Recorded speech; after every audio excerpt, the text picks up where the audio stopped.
What's up, everybody? It's your girl Erica from the Classy Climb blog. I had to come and do a twofer for today, and I brought my guest Diamond Dave. Today's topic is Joe Biden versus the credit storm of 2021. Now, Dave, go ahead and introduce yourself to the audience who may not know you, so we can go ahead and kick this show off. Okay, so my name is David W. Williams, also known as Diamond Dave. I'm the founder of the highest paid part-time job in the world options training course, but we're not going to really talk about options right now. We're going to kind of talk about this issue with credit, Joe Biden, and how it affects the American consumer. So I'm gonna give y'all a couple little intros, and I'm gonna share the article, share the screen and share the article. And Joe Biden kind of came in and like, yeah, totally, I'm gonna take away your student loan debt. I'm gonna do this, I'm gonna do that. And a lot of these things will not happen. Not in this presidency. Maybe the next, maybe under Kamala. I'm not certain. But it's just to make y'all feel good.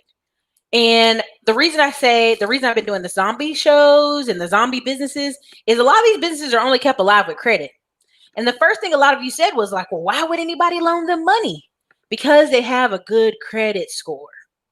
And a couple years ago, I don't know if you noticed it with the internet, Diamond Dave, is all these frat boys going overseas on credit cards and points. And they started their Amazon FBA business because they had a credit card. And I tried my best to tell viewers, these kids are 19 to 21 years old. There's nothing on their credit. And so if their parent co-signs or authorized users, or they get one really big authorized user, it's not uncommon for them to get up to 100 grand or 200 grand in credit cards. But what are they going to do with it? Because it became a full-time job with manufacturers spend to keep those credit cards moving. So when I talk to people about zombie businesses, some of you think I mean those guys. No, I mean your everyday mom and pop shops who have lines of credits at various multiple banks because a credit score said they were good. And I've seen story after story, and I've been to conference after conference, a credit repair conference where an older white man got up and was angry. He said, I'm doing the best I can for my clients, and their scores aren't going up. So the guy tells him where he's at. He's like, well, I'm in that city too. He's like, what car are your clients at? The east side of the city. And the guy looked him dead in the face and said, you know what? It's the address. It's not even your client. And so you may say, well, it's not racial. They don't put your race in on the credit. You don't think your address pops up several things? If all your neighbors have low scores, why are you the one neighbor with a high score? And I do this one because I personally have been affected. And two, I've had friends who are Asian physician, and his wife is a nurse, and they lived in this neighborhood. They were gentrifiers basically, and they were like, we can't get any credit cards. Nobody's approving we can't get a line of credit. And we thought it was the craziest thing in the world. We're like, well, maybe it's, I don't know, that seems weird. They move out of that house, sell that house for huge money, sell that 100 racks, right? Get their gentrifier money, go across town to what is Westlake here in Austin, and all of a sudden their mailbox is like this. They getting offers left and right. They call the credit bureaus, they get raised up, and people said, oh, it's all these factors, that's why. No, they were in the middle of Rutland, which is historically poor, historically Black, historically Hispanic. Okay. And even though their last name was Lee, and they lived over in that side of town, and they were a doctor and a nurse with a high income, it didn't matter. Because we were in this credit monster, right? And people say, well, just learn how to use credit and don't cry about it. I'm a business owner who had a business with $1 million and great percentage return, like great numbers. And I had people look me dead in my face and said, if this was the old days, honey, I could just sign you 20, 30, 40, 50K. It wouldn't matter. But this is now where the score matters. And you know what my score was there? 680. And that's not far from 720, but they were like, yeah, you got this company making all this money, but can't offer any products right now unless they're 700 credit scores. And I said, now, sir, I don't believe that, but I'm going to go ask a different bank. And so I just want you to understand that credit is not just hurting the poor. It hurts everybody because it's this fake system. We keep saying, well, I don't know why the score's down. It could be this. It could be that. It could be your name is Joe the Cat. I mean, they've made up so many rules to it that it's frustrating. But I would like to hear your take on it because I know you've done 3 or 4 great videos that I really enjoy about credit. Yeah, so I mean, my take on it is that I just think this system has been kind of created to really hurt working people, hurt poor people. And even though it also can hurt high income people, I think a lot of times it's because they get caught in a trap that's really designed for working people and poor people. And what they've done is we've created a system in America to where it's almost impossible to function without credit. So you need the credit to function, but then they make it to where it's very hard to navigate the system. There's not a lot of really clear-cut rules. A lot of people are trying to figure out how to actually navigate it successfully. And then you spend a lot of time as a working person trying to figure out how to navigate it, which takes time out of your life. So instead of you being able just to live your life and enjoy your family and enjoy what you're doing, you now got to be constantly worrying about your credit situation. And it's just one more thing for them to put on you. And then if you ever have issues with your credit and you have to try to troubleshoot it to solve it, it becomes next to impossible to figure out what is the easiest way to do that. And then that also becomes another barrier or another yoke they try to put on you.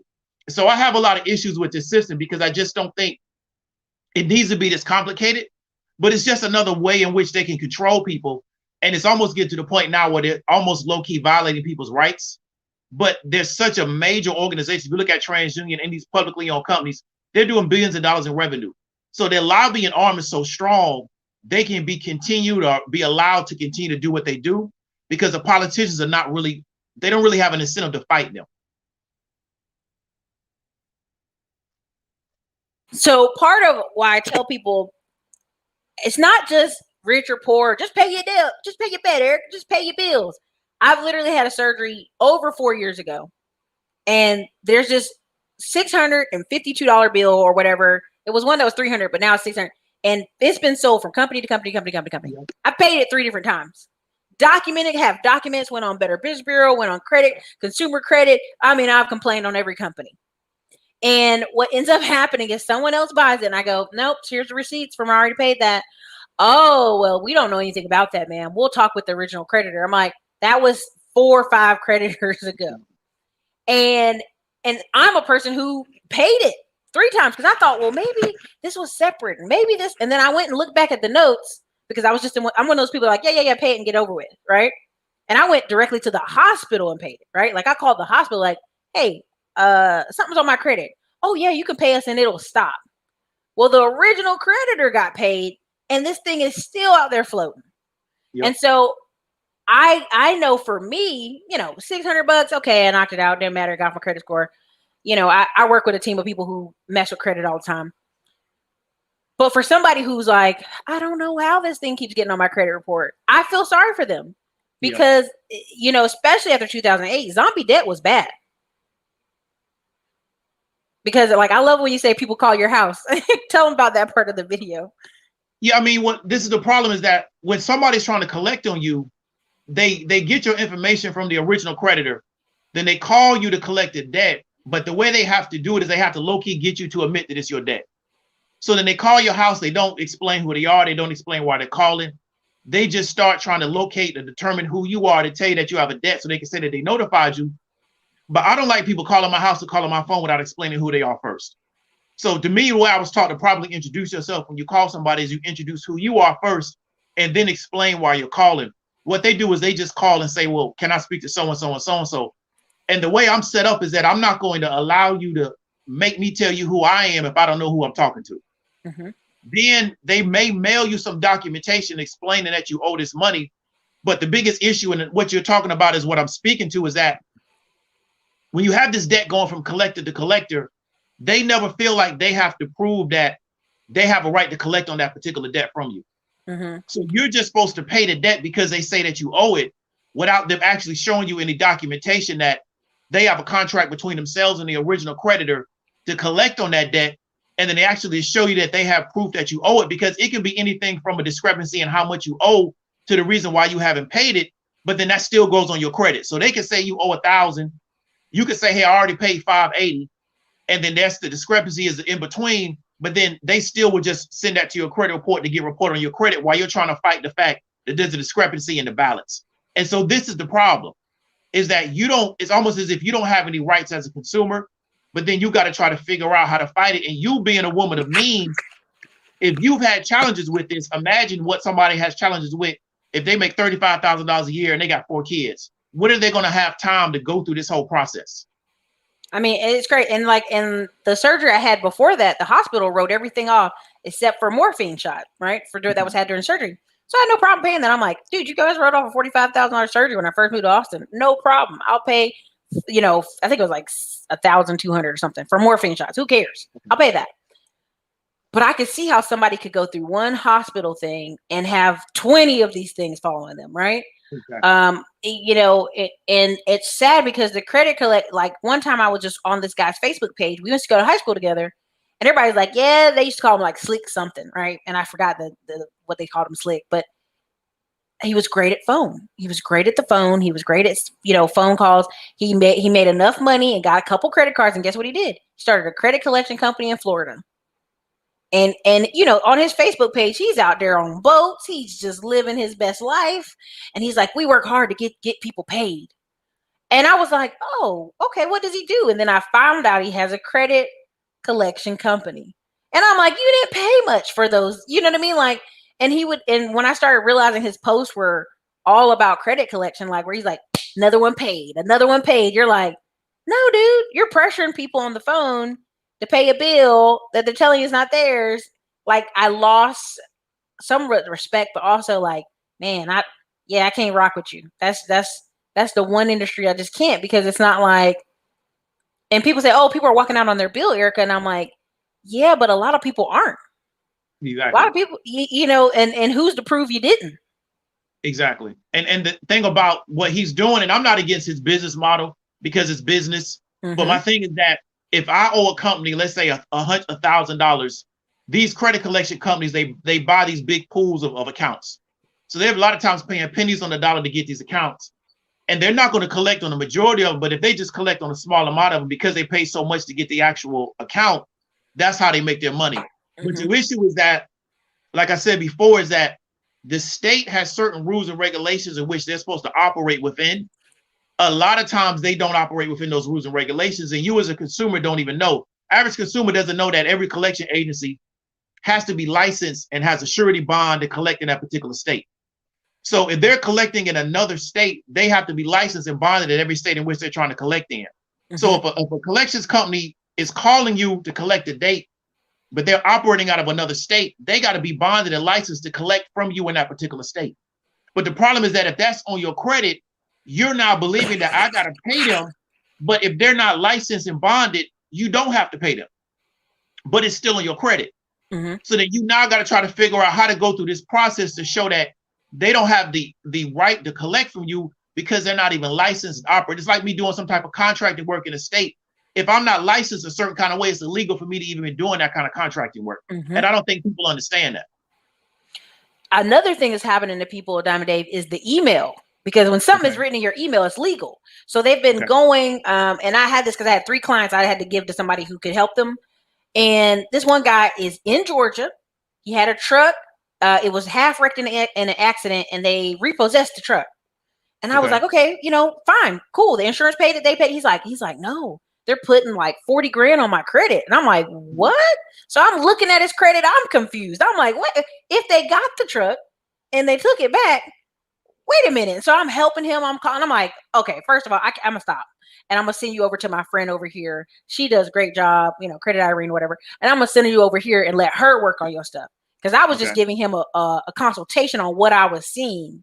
And it didn't make sense to me because I'm like, oh, well, I fight that. Because if they already recovered it and the insurance company paid you some, paid them some, everybody in the accident got paid, how are you still owing for this truck that they've recovered? Right?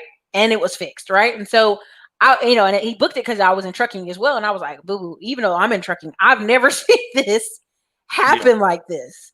And so every story, everybody's credit is different and unique. And the thing that people don't understand is if you don't fight it, or if you respond via email, it's legal. One time I had a cousin and she was basically being harassed via the phone, this collection agency. And I listened to one of the calls. I was like, oh no.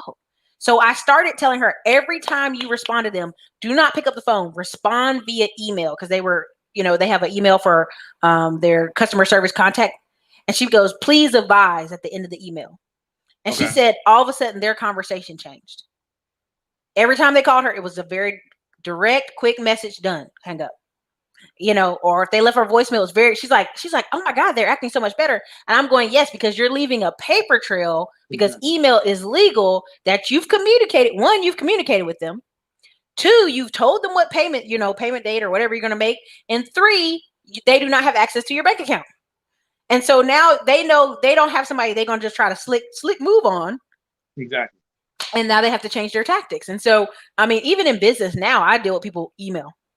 And the worst are New Yorkers. I know New Yorkers are gonna get mad at me, but there's a lot of lawyers in New York who clearly need money, and they'll say, well, we sent an email of this conversation and of our legal, we went to court in New York. Well, how you gonna go to court in New York and I don't live in New York? Exactly. Every client I had that talked about these New York things, and I would be like, what is going on? And I would see the emails and I'd look at it and I'm like, what? I go, they can't serve you in the court of New York and you don't live in New York. They have to serve you where you live. Exactly. And this is just a basic thing. Like I was mind blown. Like, if I tell you right now, I've had maybe 40 people show me something where they got an email. Oh, they served me. I said, they served your residence? No, they served me in my email from New York. And I said, I don't care who's in New York. I don't care when you open the email. If they didn't physically come to your door and serve you paper in your hand, they didn't serve you. Yeah. If you didn't respond to the email, you didn't get it. Yeah. I mean, I was on the phone one time with this guy, and it was like $125 something. My truck had backed up into a mailbox at an office, like something so small, right? And they were like, "Oh, did you get our email?" I said, "Oh no, I didn't get it." Did you send it to me in writing to the office? Well, your driver backed up into our mailbox. This is a corporate building with a mailbox on a country road. I don't know which driver hit it. Did your driver hit it? Did my driver hit it? Who hit it? And so, how many times could this company be saying people hit their mailbox and take a picture and send it to you? Oh, your driver was here that day. I said, do you have video? No. Well, then how do I know it's my driver? Yeah. Right. So, but give me some of your feedback on the email thing. I think that's just crazy. I mean, I think email is the best way to do it, but I really think that the biggest issue is that when the company is reaching out to you, you need to kind of ask them what credentials do they have to even collect. Mm-hmm. And you can ask that via email to kind of show that it's a paper trail, because what the company wants to do is hit you up through phone and get you to pay them. But the problem is that you don't even really know who you're paying. Mm-hmm. And so anybody now can go get a list of people and get names and say, hey, I'm gonna call you and say you owe me some money. And if you don't pay me, it's going to be on your credit. And what you can see is a lot of time if people are a little bit older, they're not necessarily up to speed with what's going on in the world, or maybe they may be from another country, they don't really understand how the system works. They can be put in a predatory situation where they're sending money to this collection agency and don't really understand what's the process. And so I think that email is a great way for you to document it, but also you need to even understand who you're talking to. And so your situation where this collection is getting sent from company to company to company to company, the question is, does a collection agency have the right to buy debt from another collection agency and just keep doing that over and over again and then telling you, well, if you don't pay it, we won't take it off your credit. Mm-hmm. And I think this is the problem with the system, is that these collection agencies are allowed to operate so freely and really kind of like harass people. And then you got to try to figure out how to manage this. But like I said before, is that it's taking time out of your life. Mm-hmm. And it's because that the lawmakers and the politicians won't say, well, you know what, we're going to create a very strict structure in which you got to operate in. But everybody else has to operate within really strict rules and regulations. For some reason, this particular space, they're allowed to do almost anything that they want to do. Yeah, it's been the Wild Wild West for a while. Yeah. And I think what ended up happening when they started trying to lay the hammer down on manufacturer spend, I was like, well, now you're trying to hit the hammer on the poor people side, or the guy or girl who's running around getting gift cards, because that's the point system you've allowed to become created. Exactly. And now you're mad. And so when they had 10 million credit cards that were 90 days late, I was like, yeah, I believe it. When they showed they had 9 million cars that were 90 days late, I'm like, oh yeah. At least with the car, you're going to try to attempt to go get the car. With the credit card, you ain't getting nothing, right? Exactly. Another big thing on this is apartment and housing. Yeah. I see a lot, and I'm telling y'all here in Austin and Texas. I'm gonna tell y'all again, and people in Atlanta need to start telling y'all as well. Do not move to Atlanta or Texas if you don't have your credit right.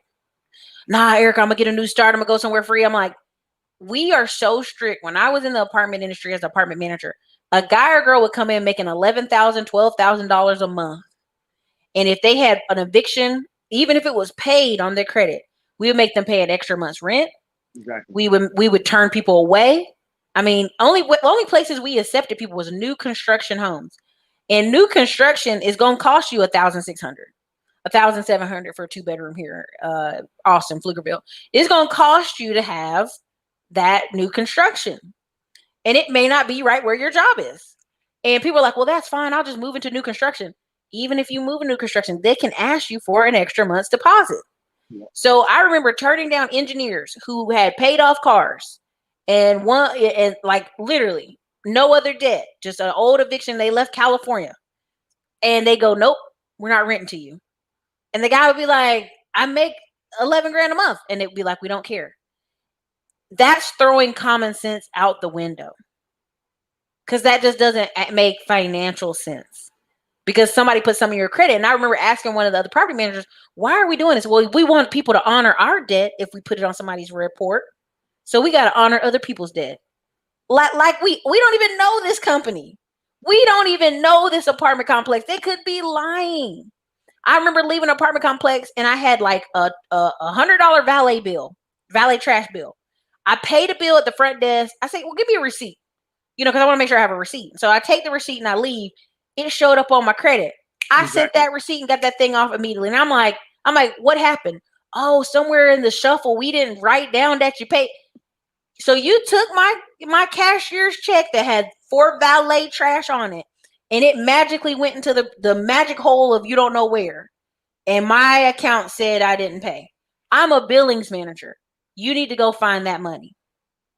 That's literally what I told her. I said, "I'm a billings manager. Everything we go in the system, we type it into the system. So either you credited that money to somebody else's apartment or somebody else's account, but it doesn't just disappear. Trust me, it doesn't work like that in apartment management." I even remember in South Austin where a girl was telling people to pay with cashier checks, and they are Hispanic. Now you can go Google this. This is not me making this up. This happened in South Austin off Riverside Drive. Hispanic people coming in, not proper English. "Oh, I'm gonna fill it out for you. I'm gonna help you." But she also kept the receipt part. And sometimes she'd give it to him, sometimes she didn't. Well, come to find out, old girl was writing her own name on these. And so people who are in their home country used to paying with like certified funds because they can't pay in cash because they know it might disappear. They're thinking, "I'm safe. I'm paying her with a money order." Even they weren't safe from fraud, Exactly. And so, just give me some of your feedback on that. And I always blow my mind. Yeah, and that's a big thing I was telling is that once you have this, because you have evictions, you have collections from an apartment or a property on your credit, when you go to try to get another property, even if they let you in, they're gonna make you pay a lot of money up front. But it doesn't mean it's correct just because it's on there. Just like you talk about your valet bill or somebody makes some type of typographical error, and you may not even know that's on there till you go to try to get the property. Mm-hmm. And so what that's done now is it created a black market for something called the CPN game. A lot of people on YouTube are going to know about it, where they advertise, "We'll give you this CPN number, and because it's clean, it'll allow you now to go get into a property." And the reason why this created a market for that is that even if the stuff on your credit is incorrect, it's so difficult to get it off, and you need to get into a property within the next maybe 60 to 90 days. A person would say, "You know what, let me take the chance of doing something that could be illegal or maybe semi-illegal, of getting this CPN number just so I can get in and try to get into a property." And so that's the biggest challenge, is that we've created these barriers around these particular numbers in this reporting system, and there's really not a way to get around it without doing a lot of legwork on your own end, even if you're the person that's not at fault. And if you find out that, okay, these people reported on me incorrectly, there's nothing that's going to be done to them. So the problem is that you're behind the 8 ball for everything, and even if they're wrong, they don't do anything to them that stops them from doing their behavior. So they just continue to keep doing what they're doing. And what I've always wanted to ask the credit reporting, the bureaus, is that what criteria do you have to accept information from somebody?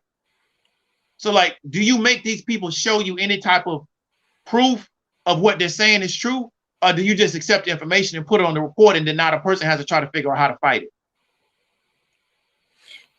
Listen, Wade Freeman, thank you for the $49 super chat. Mel Bellman said, even if you respond to an email, it's still not served. They need to give you actual filing papers, filed stamp from the court.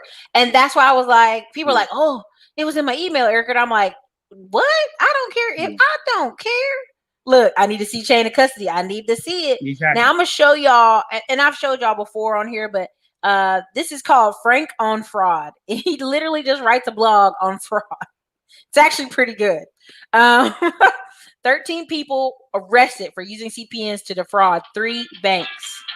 14 people were arrested in charge of Milwaukee County, Milwaukee, defrauding banks for over $500,000. Instead of using their correct Social Security numbers, they used CPNs. The 2-year period beginning in 2017 defrauded bank branches of 3 banks close to $500,000, which the money, and this is the part that makes me angry. Woo, Lord. The money was used to purchase 16 cars, credit cards, and iPhones. Let me say that again. The money was used to purchase 16 cars, credit cards, and iPhones. Diamond Dave, if you're going to be this dumb, you might as well buy an apartment building. You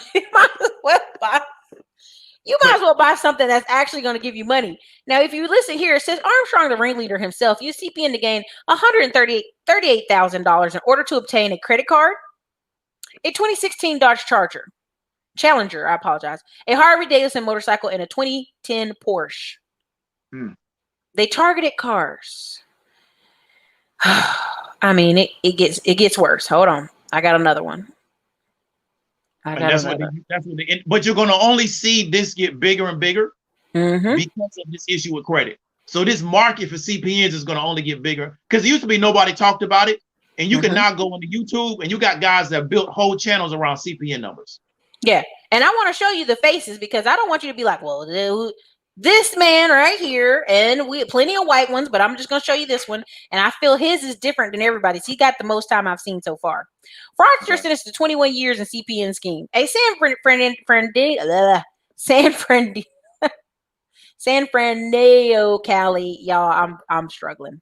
San Fran, listen, was sentenced to 259 months in federal prison for overseeing a long-running $3.3 million credit card loan and real estate fraud scheme using stolen identities, primarily that of children. Yep. Again, these CPN numbers come from somewhere. Okay? The judgment was against 50-year-old Lamont Armstrong of Northridge. He was sentenced because, and this is him, of course. I'm sorry, brother. At the conclusion of a 2-week trial in 2019, he was found guilty on 51 counts, just stolen stupid stuff. I mean, if you guys read this thing, it's like shell companies, loans, homes, cars, just the dumbest stuff I've ever seen. Now, he didn't, and you got to understand, this is where they get you, okay? They don't always get you on the bank. Armstrong did not report any income to the IRS for the years of 2009 through 2017. Yet he maintained residences in Georgia, Florida, and Sherwood Forest, Northridge. Y'all listen to me.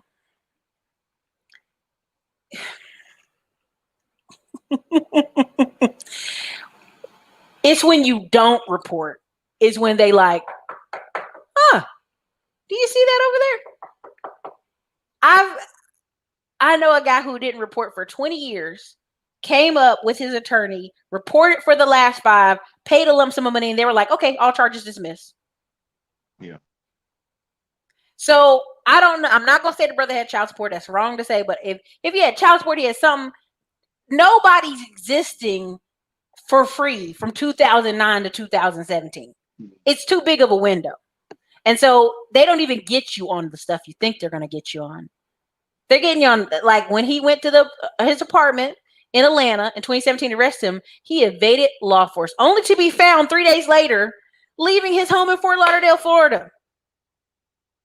He also had 2 storage units in Los Angeles where they discovered false identities, hundreds of credit cards in various names, and lists of social security numbers. Yeah, I guarantee he was operating on multiple identities. Oh, for sure. Yeah, now, I'm going to say this, and I'll be careful as I can.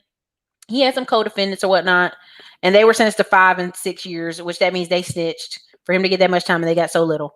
Um, the reason I'm bringing this up is that man's not dumb. This isn't a dumb man. Let's be very clear. You don't get up to $3 million and all these IDs and all this other stuff. He's not an idiot. He just completely chose. And I just realized y'all are not seeing this whole page. I just realized that just now. I apologize. Dave, don't let me be talking and I ain't even showing them the page. Okay, yeah, I didn't know you were trying to share it.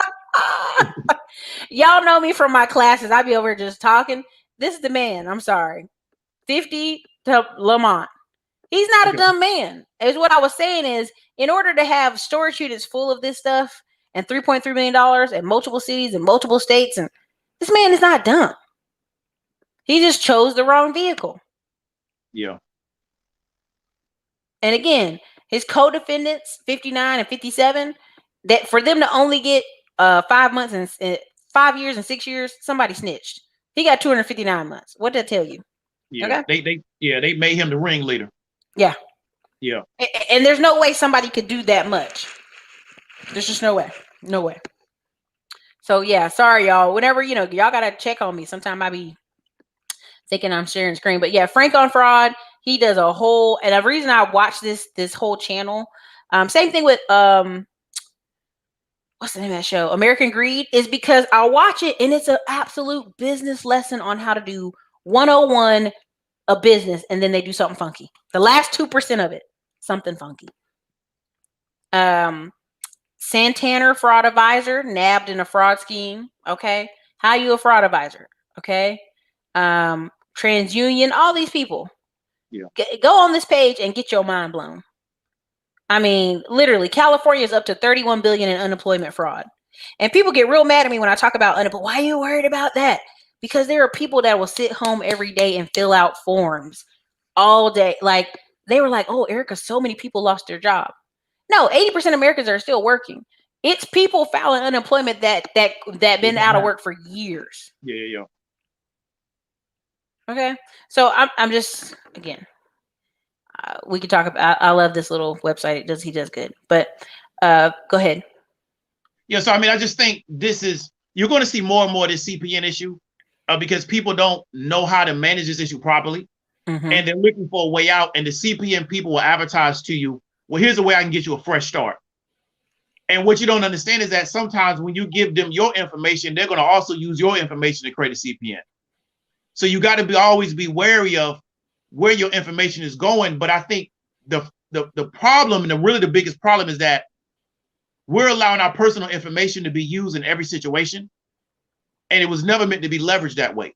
Right. So everywhere you go, they're asking you for your personal information to facilitate a transaction or for them to keep records of you. And then they're leveraging that personal information somewhere else. And then that what makes it so easy for you to get caught up in identity theft. And then once you get caught up in it, because of the way this credit system works, it can take you years to unravel it, to try to get your credit fixed. But then you still got to try to function in society. Mm-hmm. So it's just it's a really, really bad rabbit hole that you can be sent down. And then once that happens, maybe let me try to go get a CPN to try to get this fixed. So at least I can go get me another apartment if I want to move to a new part of town and move to a new state. Yeah. I mean, there's one more, and then I'll go back. I see some of y'all comments and questions here. And we keep like, oh, nobody's doing the CPN thing. Yes, there are a lot of people doing this. Let me show you here one more. I'm gonna show you some more. And this is a Muslim Indian family out of New Jersey. This crime ring invented 7,000 fake identities to obtain tens of thousands of credit cards. Now, I'm just gonna say, like, without too much detail, I was working with a client one time, and he was like, "Oh, it's my brother's identity. My brother stole my identity." So I said, "Well, you need to go file a police report." "Oh, I have one." I'm like, "Okay, cool." Now I look at it some more, and I'm like, "No, something's off here. You and your brother are using each other's names, and then you go back and file fraud." Yeah. And your brother lives in one state, you live in another state. And let me tell you what happens. I'm gonna tell you right now with the police. Okay, this report's on your brother, and we're gonna bring him in. Okay, Diamond Dave, we're gonna bring him in. Well, if I'm in Georgia and I go into the courthouse and I go, "Hey, I'm here to turn myself in for Wisconsin." Okay, you up there. Okay. They're gonna call Wisconsin. Are y'all gonna pay to extradite him? Are y'all gonna pay us cash money to fly him there or ride in a car there? Oh no, we not paying. Not for this. This is a misdemeanor. Okay, we gonna let him go. So they let you back out the jail. I mean, the same. I'm not even joking, y'all. This is for real story. Let you out the jail the same day within 3 hours. Okay. Because it's a money game. If Wisconsin ain't gonna pay for you to be extradited, Georgia's not holding you. They not paying that money. So they let you go. You've turned yourself in. Yeah. And then it continues. So I only got hip to that when I started talking to them, and I went out and contacted people who were higher up in credit companies. And I said, do y'all hear this? Like, does this sound right? They're like, oh, let me tell you what happened. He went and researched the brother and everything. He's like, he done turned himself in twice. So this will be more. This is from New York, New Jersey. This is 7,000 identities. This family's name is like Sadiq, Qaziz, Khan, Ahmed, Naviv, Khan, another Khan, Verma, Adams, Dahafi. Like that last name's got to be Indian. And so this whole group from 59 to the youngest person is like 31 is just rotating and put out $200 million in credit card fraud. And so when I talk to y'all about having realistic expectations on credit repair and working with people, it's because so much of that's going on, they're giving you a hard time. Okay? Yeah. Miss Bella said, I'm an attorney. They still pull that legal proceedings mess on me. Girl, when people try that, I'll be like, they emailed you. What's that mean? Did they serve your house? So, but go ahead. Let me see. It says still need to be careful when talking to collection agency. Any communication can be made and to be an acknowledgement. I have a collection on my account from an apartment in Texas. It's hard to remove. Yeah, it's just not. It's gonna be there till after you pay it. Even after you pay it, let me tell you this crazy part about Texas. It'll still be in LexisNexis. You literally have to almost block your LexisNexis for that to even happen. Like you can pay it, you can do all kind of stuff. I'm telling you, it will still be there. I work with the Yardi system, which is YARDI. We can look and have access to stuff. And this is why we want to tell you, like, sometimes people are like, oh, I work with a credit repair company. Well, I work with a guy too that just monitors because I have all these businesses now. I just pay to have my stuff all the time monitoring. Because last time somebody in Dallas got a phone on me, an AT&T, they tried to go to a car dealership and they got all of it. They catched all of it. AT&T really hit it off first because AT&T was like, now you got an apartment and office down here. Did you do something in Dallas? I said, no, I did not. And they just, but yeah, trust me, it'll be, even if you pay it and they supposedly remove it, guess what? It'll still be in Yardi. This also increases the homeless rate as well. Would you agree? Yeah, definitely. Because you can't afford to get anywhere to live. Mm-hmm. And so that's the issue, is that they make you pay so much up front just to get in. If you don't have the cash, you can't get in. Mm-hmm. Then where do you stay? So I think that's a issue. But I just, like I said, is that this reporting system, the way they do it, one of the reasons why they do it is that when you have these big credit agencies and they sell this particular information to lenders, if the information is fair or derogatory, that's worth more to the lenders than good information because they can charge you higher interest rates.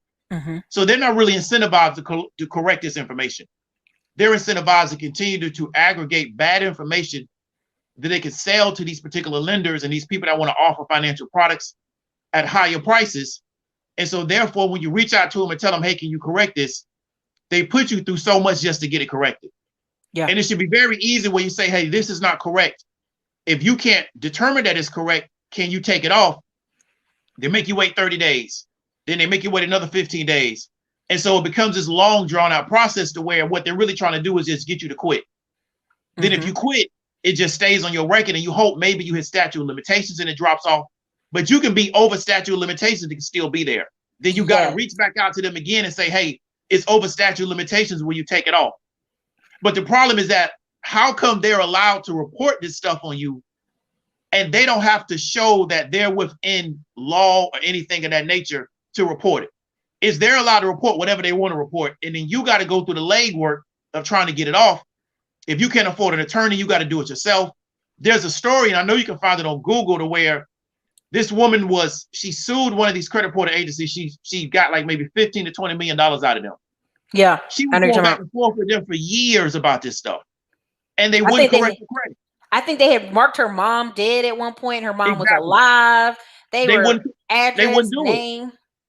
But she was able to hire a federal attorney to finally get it fixed out. But what you got to understand is that one, everybody can't afford a federal attorney, and when you're talking about companies that do billions of dollars in revenue, even if I got to pay Erica Williams $20 million because I did something egregious, that doesn't change anything because I'm doing billions of dollars in revenue anyway.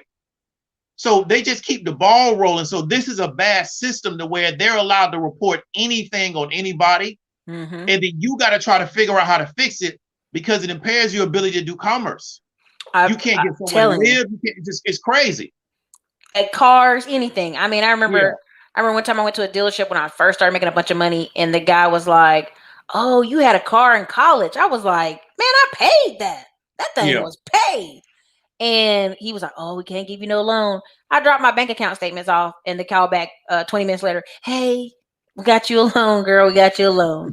I said, "I bet you do. I bet you do." And so it's like, when I see people driving real bad cars, I sometimes go, "I understand, boo boo." Like it's the system is really kicking people in the crap. David Porter said this guy is spitting facts. They get no punishment for false information. They get no punishment. Curtis Davis says sometimes they do default judgments, never even served. Yeah, that's when it's starting to get real bad. I've noticed that on Vice. They were to report on that. Yeah, it's a bad system to where a person can report anything. Like it's no way in the world that where I can look myself up on the state database and they can say I've been convicted of multiple crimes. Like that's illegal. Yeah. But they're able to report anything on your credit report, and then you have to go try to figure out how to fix it. And scamming is only going to get more and more widespread. I was living in Tampa in 2009 where they were doing all that identity theft to get tax money. And they were pulling out of that small area in Tampa. They probably were pulling almost $100 million in tax fraud. Yeah. Because it was like everybody was doing that. It was becoming very commonplace. It was very easy to do. And so this was literally over a decade ago.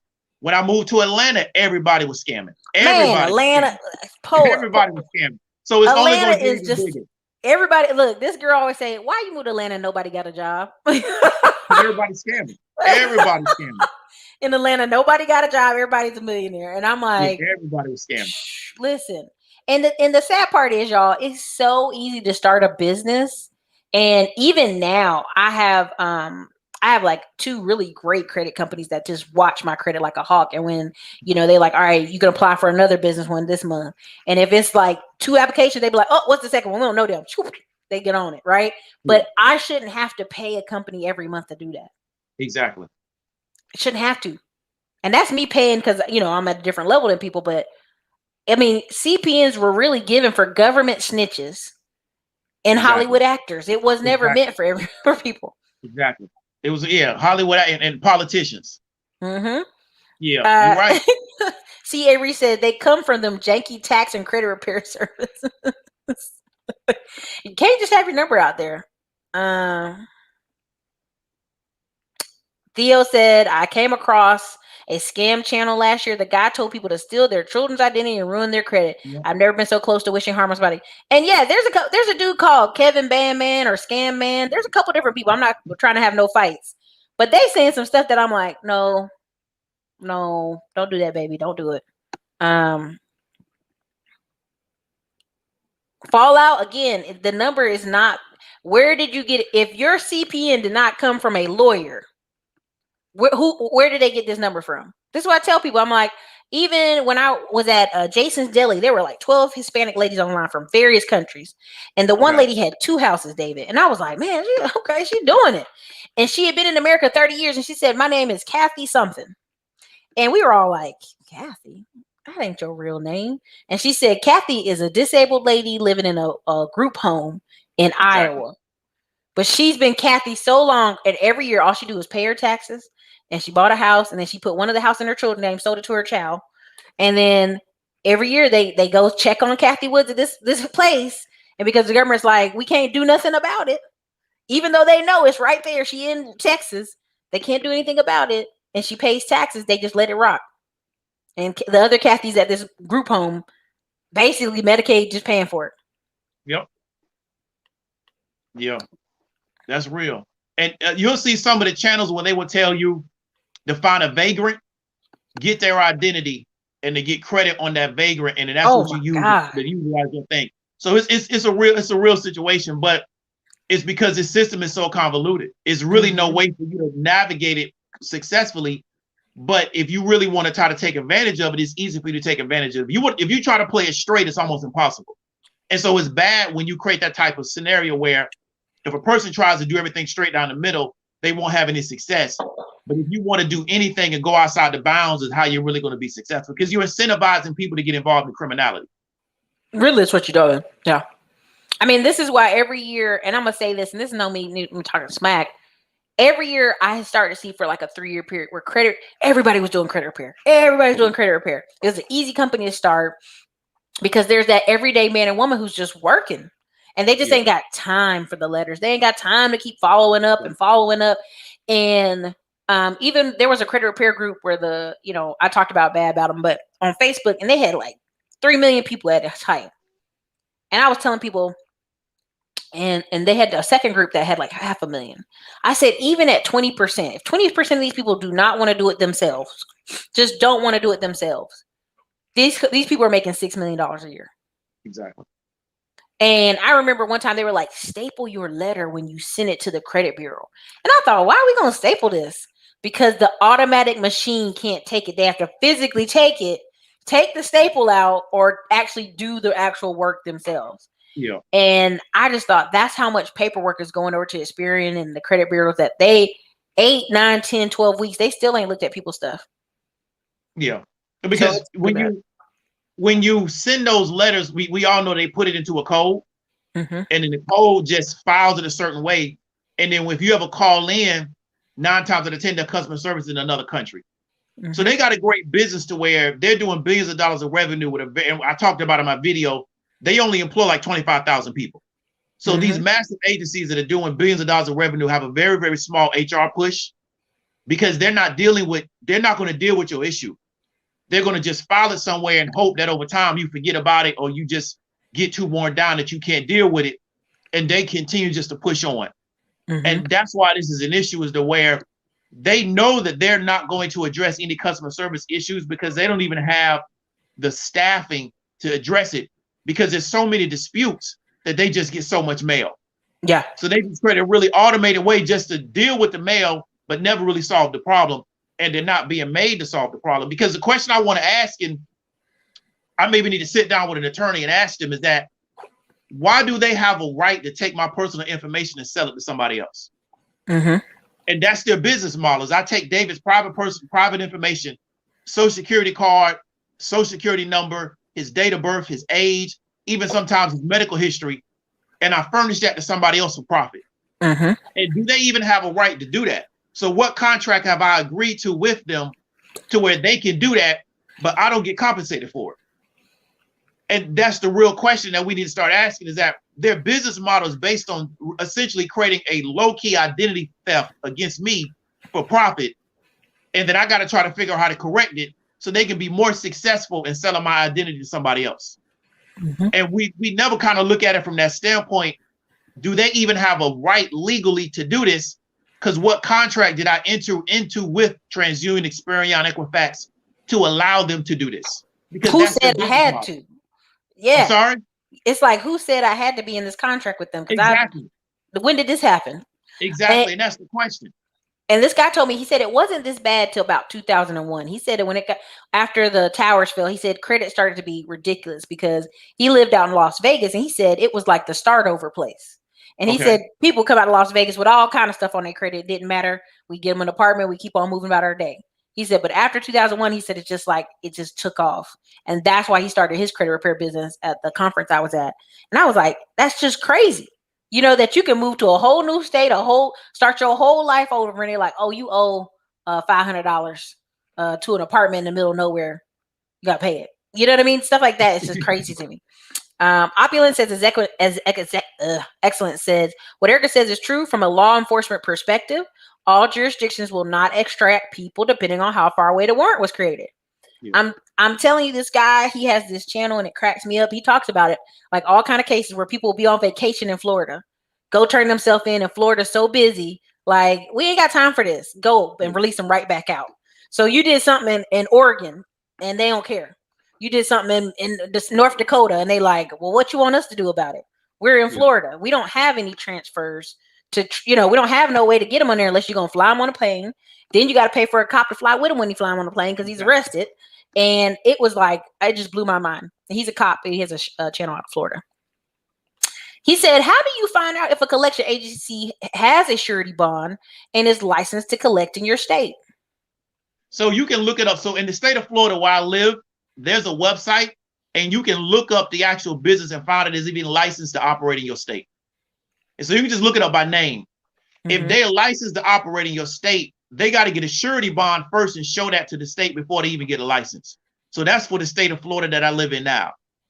So that's the question, is that, do they even have the license, which means that they do have a surety bond? Because if they don't, they're not supposed to be collecting in that state, because collections really exist on the state level. What these collection agencies have done is made it national, but collections was never national. So what they're doing is they're reporting on you nationally, but a company may not have the ability to collect on you nationally. So the collection agency has to essentially have a bond and be licensed in every state that they're trying to collect on. But the way they get around that is that if I move to California, but I owe money in Florida, it still comes up on my credit report. So then now I got to try to figure out how to get this dealt with. So I may pay this collection agency, but they may not be licensed to collect on me in the state of California. But the only way I can do something about it is go get a lawyer and to tell them, well, stop collecting on David, which now costs me money. Exactly. So this is how they box you in. So even though I don't like the CPN game, when you don't allow people to function legally, they start allowing themselves to think, well, the only way I can function is illegally. Because I'm boxed in legally, you're making it very hard for me to function legally. So let me try to do something illegal as an easy way to get around this big problem. Yeah. Pro Style and a couple people said the burden of proof should be on the accuser or creditor. It should be. Conduct an administrative process and request that information directly from them as a conditional offer of acceptance. That's true. Statute of limitation is 7 years. It depends on the state, right? Because yes, the national statute of limitations is 7 years, but something that's on your credit and you in Texas is 4 years. Louisiana is like, I think Kentucky and Louisiana are the most abusive. I think Kentucky's is like 14 years. Something could be on your credit. I mean, it's like, it's abusive. And like, if you there, you should be like, Mitch McConnell, come on now. This is crazy. Do I recommend any companies? I'm always going to say Credit Irene, just because, we have affiliates with her. Tampa is fraud capital. It's serious. I mean, it's on a whole nother level. I don't think I've people heard that. It's on a whole nother level. So we have a family member that's in Hollywood, and we've almost disassociated from that person. But she literally had, and y'all won't be able to Google her or find her. We don't have the same last name. She literally has a tribal husband from one of the Seminole tribes. They have a gang of children, and they all get checks. You know what I mean? And then there's just all kind of every couple years we hear some crazy story. Be like, girl, what are y'all doing down there? You know? And so it's like, I believe it. After my cousin moved down there, and we're like, every 2 minutes, brand new Escalades. All the kids are driving. I'm like, look, the government, the tribal council pay money, but not like that. What y'all doing down there in Florida? Roscoe said ATL is scammer HQ. I don't know. Florida will give you a run for your money because Florida has, I think Texas is number 3 though. I'm not gonna lie to y'all. When it comes to stolen identities, I think Texas is like number 2 or 3. Atlanta is number 2 or 1. But I know for certain Florida's up there because Florida has so many elderly people and so much medical, medical information always seems to be missing in Florida, stuff like that. And it's happening a lot now in South Carolina too, where, we have so many old people retiring there. It's like information. Everybody keeps saying Atlanta's awful. Atlanta's still scamming. Atlanta's something Scam different. Atlanta. with young people. It's crazy. IRS has a specialized top fraud center just for Memphis alone. God, dog. And this person said, Curtis Davis said it's an undue burden on average people. It is. It most definitely is. Oh gosh, y'all have so many comments. I'm trying to go down through some of them. Oh, all y'all scam stuff cracks me up. Bandman Kev. I mean, I'm just gonna tell you, I can't say everything I want to say on this channel. That's why I say it in my classes. But y'all know some of the stuff is not ethical. Um, can we do a big reset? You don't want a big reset because we're not gonna be on top if they do a big reset. I promise you. They'll still find a way to mess with this system. LexisNexis under the same rules as Major 3. Can you freeze and challenge items on that report? Yes, you can. I don't want to speak on things that I don't do anymore or that aren't my wheelhouse. Is there a company that either you recommend that actually monitors your credit? Identity IQ does a great job. Yeah. Credit Karma, no, not Credit Karma, Credit Check Total. Nav.com. If you're one of the business people in my business class, I told y'all nav.com. There's a whole level to it where everybody's like, oh, Duns and Bradstreet. 80% of banks don't give a damn about Duns and Bradstreet. They don't care. They have Equifax partners and Experian partners for a reason. So there's a whole level of when you see American Greed on TV that you're like, how they do all this? I can tell you, but that's another show. We don't tell everything we know. All the random credit repair companies that came and went, do you think they properly destroyed all the SNS information of their clients? I mean, what something's on your computer, your laptop, let's say you close that laptop or sell it. I mean, I've had laptops taken, not necessarily taken, where the employees quit and never returned them to our office. My driver's information is on there. You know what I mean? Like one day in the future, I may have to but that's why I have E&O insurance, right? So that if something does go wrong, the E&O insurance, and that's errors and omissions insurance, will cover it. And that's why when you get an office, a lot of times they ask you, do you have insurance? They're not asking you if do you have insurance because they're worried about the building having damage. They're worried about you having something illegal there and they have to be covered. Yeah. And to say to that is that it doesn't even have to be through the credit repair companies. If you just go to see a doctor, they ask for so much of your personal information.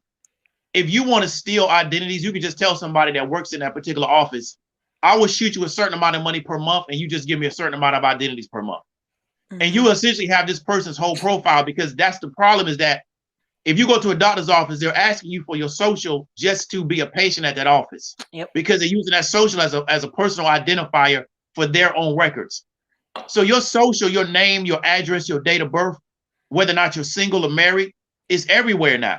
So It's so easy for somebody to get your information. Same thing at the DMV, places like that. Mm-hmm. If somebody inside there has an incentive to take your information, they got everything laid out in front of them. They can essentially write it down on pen and paper and then give it to somebody else, and they'll create a profile on you based on that. Listen, another person that gets hit hard too is the people in jail. Yeah. People in jail. I remember we had a cousin, he was in jail, and he said when he got out, he was like, so who got a Ford Mustang under my name? Yeah. I got all this paper at my house. I'm like, nobody. We don't know who got it, right? We just know, probably not my cousin in Florida, hopefully not her, but somebody had a Ford Mustang in his name and had a credit card, and they had paid it for a long time because he had been in jail for 7 years. But yeah, I mean, they were, some of the biggest things people were worried about is this whole stimulus check, that people in jail can get a stimulus check. Yeah. I don't know if y'all know this, but they can get them. And before this, they were worried that all these people were getting, basically getting checks in prison that shouldn't have, got tax refunds, all kind of stuff. Yes, it's a HIPAA violation, but again, these things keep happening. Yeah, it is HIPAA. It's a HIPAA violation for them to report medical collections on your credit report. I stand corrected. Kentucky is 15 years. Y'all need to be at Mitch McConnell's neck for something to be on your credit. 15 years. They basically took your adulthood and took it. And took it. I mean, I really want y'all to understand, you only have, and I'm going to be careful because I always talk about the Afro-American community on this channel, even though I have lots of people diverse. I respect all y'all comments. If you start late to the game, you go to college, you're already late, you start late, you finish late. Now you 29 to 35, finally getting your entry level into a good career. Now 35 to 50, when you should be at your highest years, you're just now coming into it. If something's on your credit for 15 years, baby, that's half that 30-year working period. Exactly. And there's really most people, when you look at their overall life, they have 10 years where they made really, really good money. Okay. And the rest has all been up and down. Up and down. I feel you. 15. Can you believe that? Yeah. That's a slave state. Somebody said that is. That Yeah. is. That's Yeah. 15 years. That don't even make sense. That's not even 7 years Jewish law. Come on, year of jubilee, something. Will Biden create proposals to create a government? So this is the article I was talking about. I think Biden is doing a lot of now you know how Bernie Sanders was out the gate and everybody loved Bernie and he had all this energy. Bernie Sanders is what people really wanted. A section of America that really like, hey, let's go all the way in on it, right? But those people don't put money in the pocket of politicians. Exactly. That's just all there's to it, right? Bernie Sanders can fill up a 60,000 person stadium, and the news try to not talk about it, but it don't matter because do those people have enough money? And again, imagine something being on the stock market. Exactly. Equifax, Experian, TransUnion. That's just crazy. I mean, he basically wants them to register to a public registry under Consumer Financial Protection Bureau. According to the balance, the ideal is examining debt. The Dems called it in 2019. They basically want the data reproduce and spread existing. They're saying basically these three companies reproduce and spread existing racial inequality, making it harder to achieve true economic equity. And again, this is not me talking about people should just pay their bills. We know people pay their bills. This is when stuff keeps coming back, zombie debt. This is when stuff is on your credit that's not even yours. It's going to be very hard for people to get ahead or even get a job or get business funding with this stuff. This is why everybody's so crazy about the PPP, because a lot of people have been trying to apply for business loans and haven't got them. Yeah. Yeah. I mean, I don't think, and this is my personal opinion, I'm not trying to make it political, is I don't know if Biden wants to get into a fight with one, because it's not just the agency, it's also the banks. So I don't know if he's really up to that. I don't know if he got elected for that particular reason, because these particular agencies and the banks, they have such strong lobbies. They're not going to let him take away that profit center from them. There's a lot of money in charging people high interest rates for them to access credit because they have what we call derogatory or bad credit. So that makes a lot of money for everybody. The person that gets hit over the head is the consumer. So I don't think they're really going to be cool that he's going to create an initiative that's going to take that money out of their pocket. So, you know, yeah, I don't think so, because we were watching that video of the guy who lived in Atlanta that made like 127, but he had bad credit. He was paying like essentially 1 point under what the state allowed for a car loan. And then he had 29%. Exactly. Then he had to also get that car loan bonded because he was at a high risk of default. So he's worth a lot of money to people. So they don't want to get rid of these kind of people out of the system because they're worth a lot of money to everybody as long as they're continuing to operate the way they have to operate because they got bad credit. This guy has a lot of income, but his credit is bad. So he's just paying out of the nose for everything. Well, and even the crazy part is the kid made a lot of money. It just had no guidance. So you're like, somebody probably told him, well, you need to build your credit up. So then he's paying for this car that's just abusive, and he just got a secure, credit loan somewhere at a credit union. And the stuff you see is just silly. It's silly season. Someone said, wow, thanks you guys for this talk. I'm 27. I filed Chapter 7 at 25. God, honey, that's terrible. Because I had 2 evictions struggling for college. It's not fair to try to hold you your whole life. I'm going to just tell you right now, I don't think there's anybody that should file Chapter 7 unless you have like $150,000 in debt and you make $25,000 a year.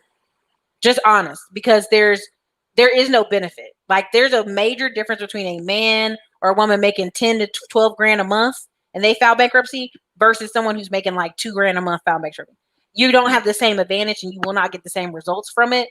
I really hope you recover and you get some new credit and you get started. But this channel, if you're new to the channel, I'm very anti-bankruptcy because I think it's basically a way for them to, they play you, right? Because also bankruptcy at court attorneys, they know the average person in 2 to 3 years will be back in their office. Okay. This is like 77% of people will be back in their office in 2 to 3 years. So what that really tells you is not a credit issue. It's a spending habit issue. It's a income issue. It's an income issue. So you got a clean swipe, but you're doing the same exact activities. And so it really doesn't help you. Opulence says you are giving out infinity stones today, sir. Diamond Dave, you got to hold the hand up. giving out the Infinity Okay. Stones. I was able to have 6 items deleted 3 years ago because the collection agencies could not provide their license and bond information in writing. But see, but that's what I'm saying. But this is the question: why do they think they can operate without a license? Why did they even think they was gonna get on his credit and play him like that? But that's what I'm saying. So they know it's like they know that the environment is so wide open.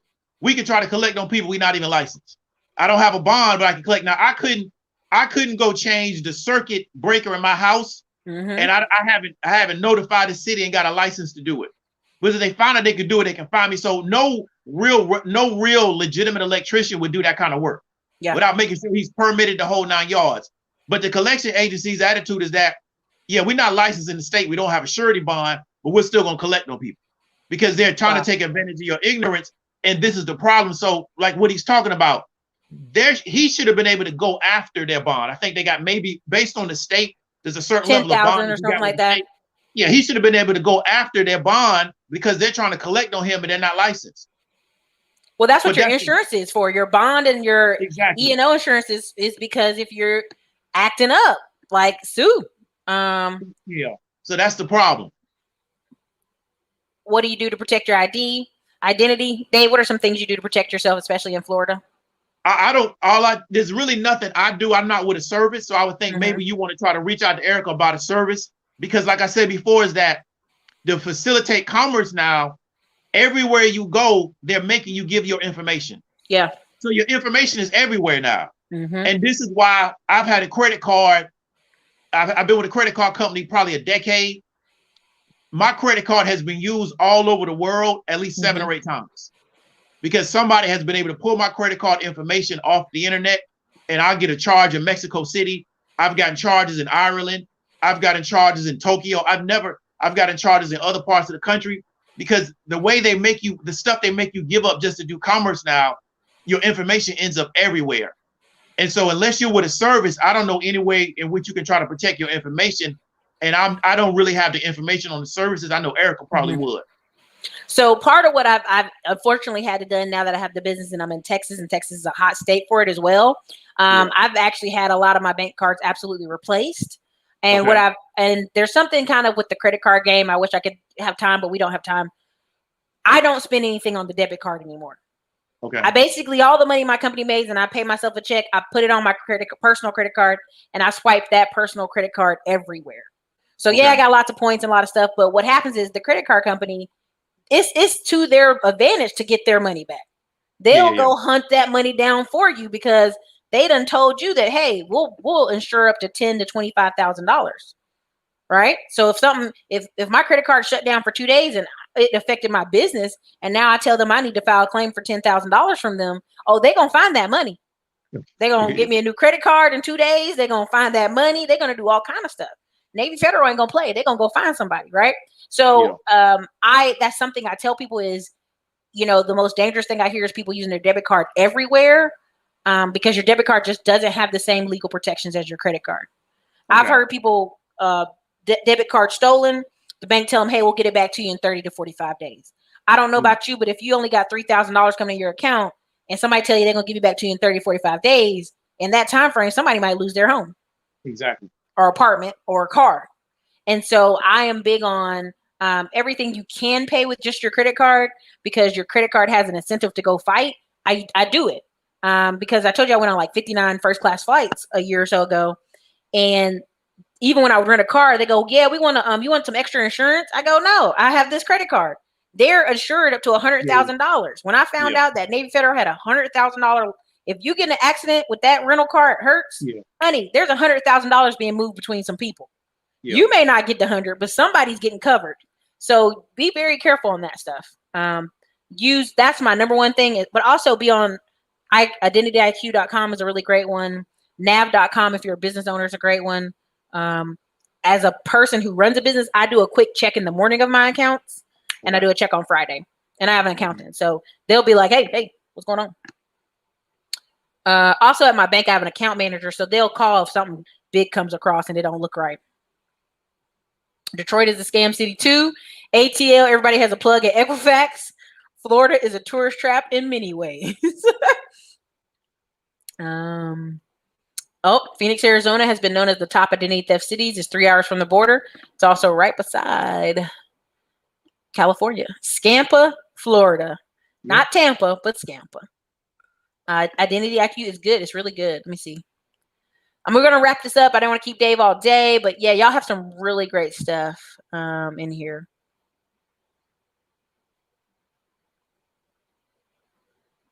Oh, wow. They said that they used to work at a place where they had to send a form that says, asking the creditor, is this information you're reporting correct? Yes or no? Yep. And of course they're going to say yes. Mm-hmm. NAV does. They send you quick. They quickly tell you. Mike's credit score is 95 points different between Equifax and TransUnion. It depends on what they're reporting and what they're accepting as information. Office personal management has been hacked. Federal employees exposed. Oh, for sure. Yeah. You aren't required to give your doctor a social. Yeah, so they started doing this thing where you weren't required to give your doctor your social because so many people were coming in undocumented and needed care, and that's not fair. But I will tell you, go sit in an all doctor's office where old people are. It's almost like all day because they know, they almost make you use it as your identity number. Exactly. When your name should be your identity. My name is Erica Williams. That's all you need. But they've used it almost as like a tag, like I'm going to find you. Miss Bella, some businesses are only required to hold information for a certain time period. For attorneys, it's 5 years. After that, we can literally just throw the file away with all the client's info. Whew.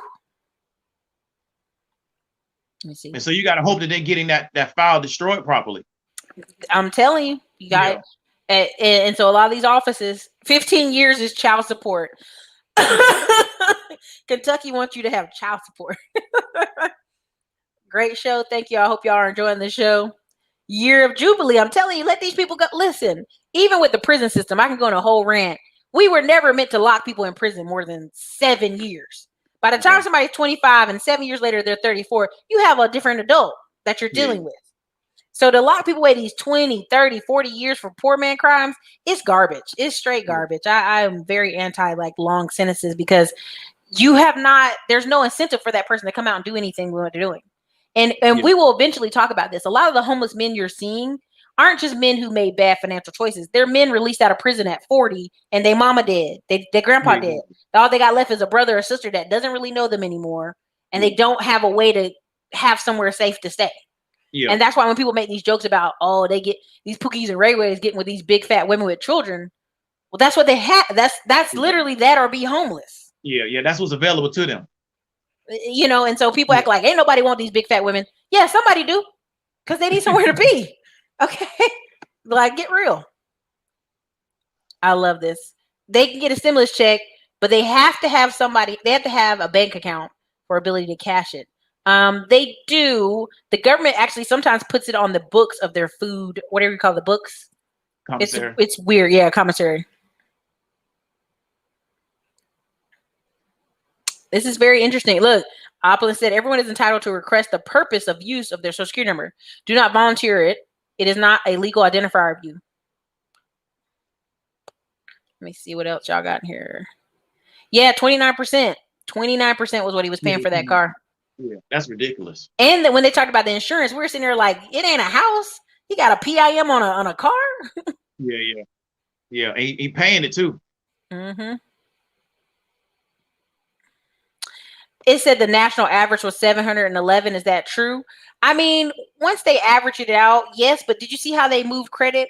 It used to be if you had a 650 and up, you were fine. Well, now you got to have a 7. Well, now you got to have a 750. For 750 for who? It jumped up 100 points. They keep moving it. That's all.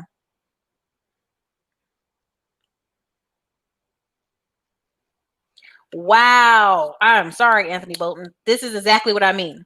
Anthony Bolton said I had to file Chapter 7 at 28 during to have $180,000 in medical bills and I was uninsured. It was just about to clear off my record.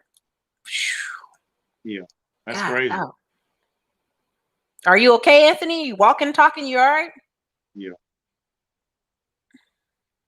Miss Bella said, I did bankruptcies for a while, but I had to stop. People really don't understand the damage filing bankruptcy does for years and affects future job opportunities. I literally I literally talked with this guy at SBA, and he said he was getting ready to approve somebody for a $2 million loan for this business, and they had years of experience, but they filed for bankruptcy like almost 10 years ago. But the rule at SBA is it had to be over 10 years, and they were not going to give him the loan. Imagine working your life 10 years. You got experience in something, you got a business idea, and they like, oh yeah, that thing you did 10 years ago? Nah, it's not old enough. It's not old enough. Like, it's just wild to me. My new favorite word is zombie debt and zombie businesses, because y'all don't understand what we're really about to face in the next couple years. Be like Japan.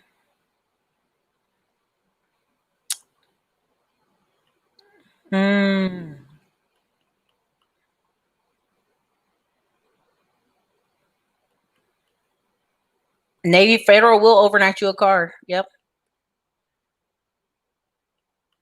Yeah, I can believe that. Yeah, I normally they would normally send you a credit card like FedEx, like within 24 hours. Yeah. Because you're right. They're going to protect that because that's their money. That's why they so much on top of anti-fraud.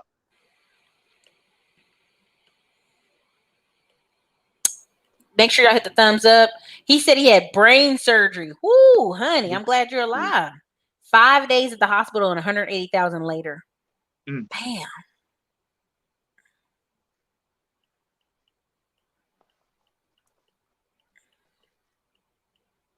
Okay, let's see. Hospitals can write off a lot. Oh, yeah. Yeah, they can write off a lot. Okay. Well, y'all, I think we gave y'all a pretty good show. It's been an hour and 16 minutes. What's some of the things you learned today, Diamond Dave? What are your thoughts about credit? So I want to just reiterate that I think the way this credit system works in the United States, I think it's predatory towards average people, working class people, and even can affect people that are higher income, because it doesn't really put a requirement on the collector to really show any real proof of anything. They're able just to submit information to these agencies, and then now you have to try to live with this and manage this debt. I don't know what it's going to take to fix this, because these particular organizations are so strong. They're publicly traded. They got big lobbying firms. So I would tell you just to be careful out here, and don't let somebody make you think that you got to do something that is somewhat illegal or maybe semi-illegal as a solution to this problem, because it can put you into an even deeper hole. So not only are you going to have a credit issue, now you can have a legal issue. So I just want to make you to hope you don't get caught up in it. And hopefully you can try to figure out how to navigate it and become educated on it. And it doesn't become something that becomes like a major yoke or hindrance to your life for you to be able to function properly in our particular society. But I think eventually we're going to have to get to a place where we're going to have to deal with this. And we may have to do a thing where we just wipe everybody's credit clean, but I don't think they're going to allow that to happen. No. Yeah. My said everyone is one medical emergency away from bankruptcy. I'll tell you this way, my, you don't have to pay it. Like, whenever I hear I remember this doctor, he got mad and he was saying, if I send you a bill to your house and I discharge you from the hospital, you don't have to, if paying, you're going to pay that bill or not eat. He's like, I want you to eat. Like, that doesn't even make sense. When people are like, it could happen, you're going to lose your home and everything. No, you can't. This is what's going to happen. They're going to go to court. They're going to say, ma'am, can you pay this? No. Okay, make payments. This is what happens with every single lawsuit. I remember this guy said he went to court 100 times against tenants and had 90 judgments. Guess how much he collected over the years? How much? Take a guess. From a dollar amount standpoint? He had 90 judgments. How many people out of the judgment? Let's say 5. You're right, 5. He only had 5 people paid up, and that's because they moved somewhere else and they needed to pay. And so I want y'all to understand, like, when people talk about medical emergencies, I'm like, baby, if you get up tomorrow and go to work, they can't be like, I'm gonna take your check from you. They can't garnish your wages. They can't garnish your wages. This is the thing y'all don't understand. Medical debt is different, but it's not like I'm gonna go to lawsuit, I'm gonna sue you, and I'm gonna have a lien on you. Yeah. It's not the same. And so they've sold this bankruptcy for medical debt. It's how they sell you on it, y'all. I've just seen there's too much evidence that a lot of these medical things you don't have to pay. You can make payments on it. They can't be like, hey, are you gonna pay? oh, we're going to take you to jail. No, that's not how it works. That's not how it works. So I get it. It's a really convenient thing for us to say, well, if you have a medical emergency, you could be homeless. No, that's you in your mind going, I have to pay this bill with all the money in my pocket. No, you're going to pay them $100 to $200 a month for the next 10 years and call it a day. Yeah. And get some consolidation on them. And that's part of why old boy went to jail. He wrote that book, Natural Cures, and that debt book. And he told you if you're doing some partial payments, they cannot take you to court and say you're not effectively paying. You're showing where you're making continuous payments to it. So again, I get it. I'm not trying to knock you. I appreciate your conversation, but again, they can't. You're not over. Your life's not over because of a medical emergency. So anyway, thank you, Miss Bella, for the $30 super chat. Excellent show. Thank you, everybody. Also in the chat, I put Diamond Dave's option trading course. I really want to bring him in on this conversation because I liked his perspective on it, because it's ridiculous. It's really getting ridiculous right now. And inside the Rise of 20%, y'all know we have Diamond Media coming to talk about business credit again, and we'll talk about more on there. But Diamond Dave, hold real quick while I close the show out. Okay. Exactly. Reacting out of fear instead of information. It's crazy. Thank you guys so much for being here on the show today. You guys have a wonderful evening.